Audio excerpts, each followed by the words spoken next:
Calculons l'énergie nécessaire pour transformer 8 protons et 7 neutrons en 7 protons, 8 neutrons et 1 positon. Dans ce diagramme énergétique, on voit que l'énergie initiale plus cet apport d'énergie vaut l'énergie finale. L'énergie initiale n'est égale qu'à l'énergie de masse de ces particules, puisqu'on considère que toutes ces particules sont immobiles.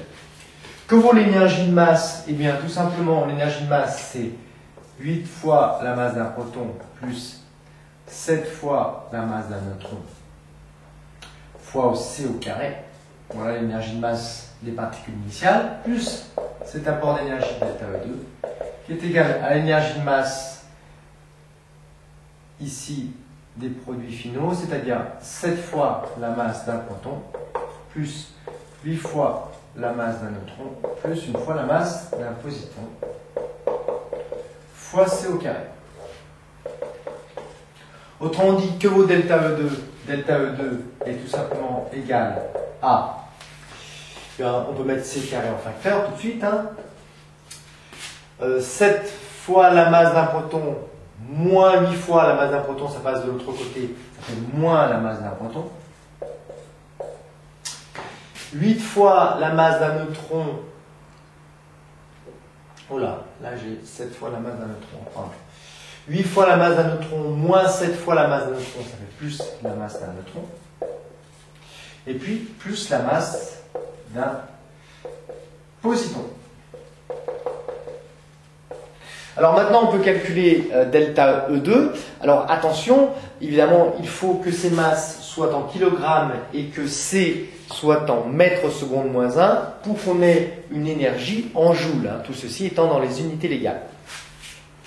Donc on fait le calcul. Delta E2 est égal à moins la masse d'un proton, c'est-à-dire moins 1,67 262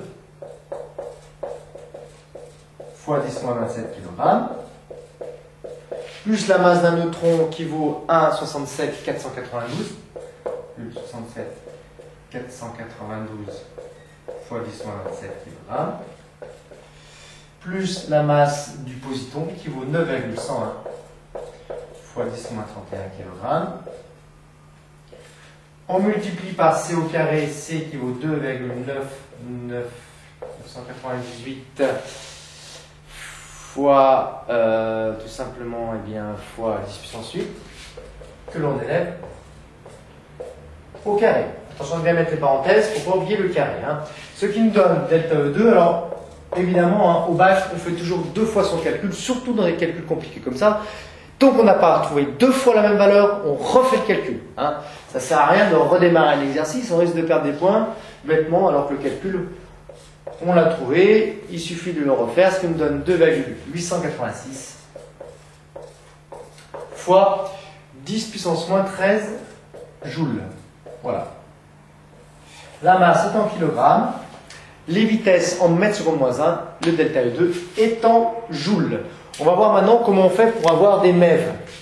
Alors pour avoir des MeV, tout simplement, il suffit de savoir que 1 méga électronvolt en énergie, 1 méga électronvolt, c'est-à-dire 10 puissance 6 électronvolts, est égal à 10 puissance 6 fois 1,602 fois 10 moins 19, c'est-à-dire 1 MeV égale 1,602 fois 10 puissance 6, 10 moins 19, 10 moins 13 joules.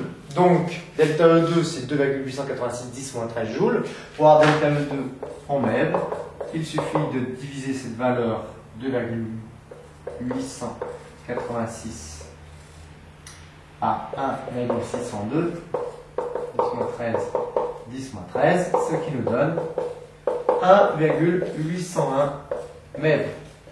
A noter que je donne 4 chiffres significatifs, car au cours de cette multiplication, C possédait 4 chiffres significatifs, et vous savez que le résultat doit comporter autant de chiffres significatifs que la donnée qui en possède le moins, au cours d'une multiplication ou d'une division. Donc la donnée qui en possède le moins, c'est 4 chiffres, c'est le C. Autrement dit, mon résultat ne doit comporter que 4 chiffres.